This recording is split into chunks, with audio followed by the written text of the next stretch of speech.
Vande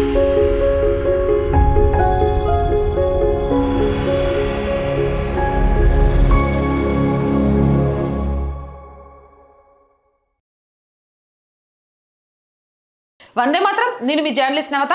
welcome to R voice. The Kerala story 2 ఈ చిత్రం ప్రస్తుతం దేశవ్యాప్తంగా ట్రెండ్ సృష్టిస్తోంది. నిజంగా కూడా హిందూ ఆడపిల్లల మీద జరిగిన దాష్టికాలు, గజ్వాయే హింద్ 2047 కల్లా ఈ దేశాన్ని ఇస్లాం కంట్రీగా మార్చాలనే ఒక కుట్ర, లవ్ జిహాద్ పేరుతోటి మౌల్వీలు లేకపోతే మత బోధకులు చేస్తున్న దాష్టికాలు, మసీదు వేదికగా జరుగుతున్న అనేక అంశాలను కళ్ళకు కట్టినట్టుగా రియల్గా జరిగిన కథనాలతోటి ది కేరళ స్టోరీస్ 2 అనే సినిమా వచ్చింది. ఇది చాలా మంది ఈరోజు అమ్మాయిలకు కనువిప్పు కావాల్సిన అవసరం ఉంది. అంతేకాదు రాజకీయ చర్చకు కూడా దారితీస్తోంది. కామాఖ్య నారాయణ్ సింగ్ దర్శకత్వంలో తెరకెక్కిన ఈ చిత్రంపై కాంగ్రెస్ అగ్రనేత, లోక్సభ ప్రతిపక్ష నాయకుడు రాహుల్ గాంధీ ఘాటు వ్యాఖ్యలు చేశారు.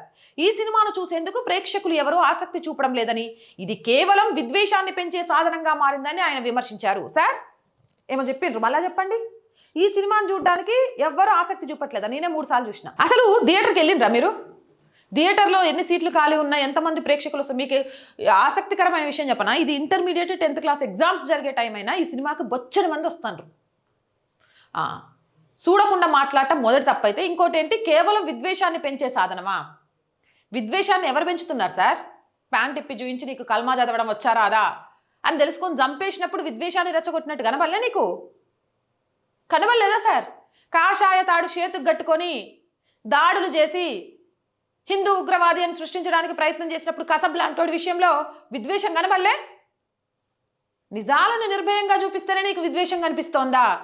అవన్నీ కాదులే కానీ వణుకు పుడుతోందని చెప్పు. సుడో సెక్యులర్గా ఇస్లాంని కాపాడుతూ వస్తున్న మీకు ఈ సినిమా ద్వారా వాస్తవాలు బయటపడితే ఉన్నది ఉంచుకున్నది పోయి పార్టీ లోపలికి ఎక్కడికి వెళ్ళిపోయిద్దో అని ఒక భయం అని చెప్పు.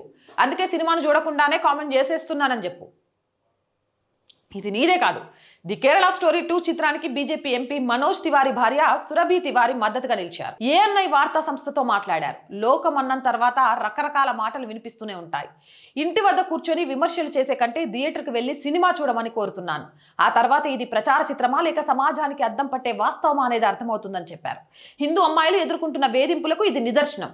ప్రతి ఒక్కరూ ఆత్మ పరిశీలన చేసుకోవాల్సిన సమయం ఆసన్నమైందని ఆమె పేర్కొన్నారు. నిజం కూడా అది. ప్రతి ఒక్కరూ కూడా ఒకసారి ఆత్మ పరిశీలన చేసుకోవాల్సిన అవసరం ఉంది. సినిమా చూసి మాట్లాడండి. ఆ సినిమాలో ఒక్కొక్క అమ్మాయి క్యారెక్టరు, ఆ అమ్మాయి ఎదుర్కొన్న అనుభవాలు, అవన్నీ నిజ జీవితంలో ఒక అమ్మాయికి జరిగినాయని తెలిస్తే కన్నీళ్ళు ఆగట్లేదు. అయినా కూడా హిందూ అమ్మాయిలు ఎందుకు ఇలా బలైపోతున్నారు? ఈ రోజుకి లవ్ జిహాద్కి సంబంధించి దేశవ్యాప్తంగా ఎక్కడో ఒక దగ్గర విన్న ప్రతిసారి ఈ అమ్మాయిలకు ఎలా కనువిప్పు జరుగుతుంది అంటే, ఇలా ఒక్కరో ఇద్దరో డైరెక్టర్లు, ప్రొడ్యూసర్లు ధైర్యం చేసి సినిమాలు చేసి నిజాలను తీసుకొస్తున్నారు.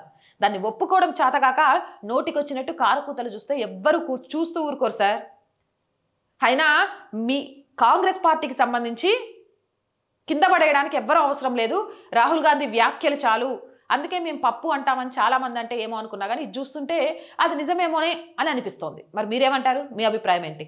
కామెంట్ సెక్షన్లో పెట్టండి. మోర్ వీడియోస్ కోసం our group of channels, our voice, our political, our Sanskriti, ఈ ఛానల్స్ని వెంటనే సబ్స్క్రైబ్ చేయండి. కంటెంట్ బాగుంది అనిపిస్తే లైక్ చేయండి, షేర్ చేయండి. ఆర్థికంగా మీరు చేసే ప్రతి చిన్న సహాయం కూడా ఈరోజు ఆర్ వాయిస్కి చాలా చాలా అవసరం. ఆర్థికంగా సపోర్ట్ చేయాలి అంటే సబ్స్క్రిప్షన్ పక్కనే జాయిన్ అనే బటన్ ఉంది. 1 to 5 లెవెల్స్ ఉన్నాయి. ఏదో ఒక లెవెల్లో సపోర్ట్ చేయండి. లేదా స్క్రీన్ మీద గూగుల్ పే, ఫోన్పేతో పాటు అకౌంట్ డీటెయిల్స్ ఉన్నాయి. మీకు తోచిన సహాయాన్ని అందించవచ్చు. వ్యాపార ప్రకటనల కోసం 8328 500 576 నెంబర్ని సంప్రదించండి. జై హింద్, జై భారత్.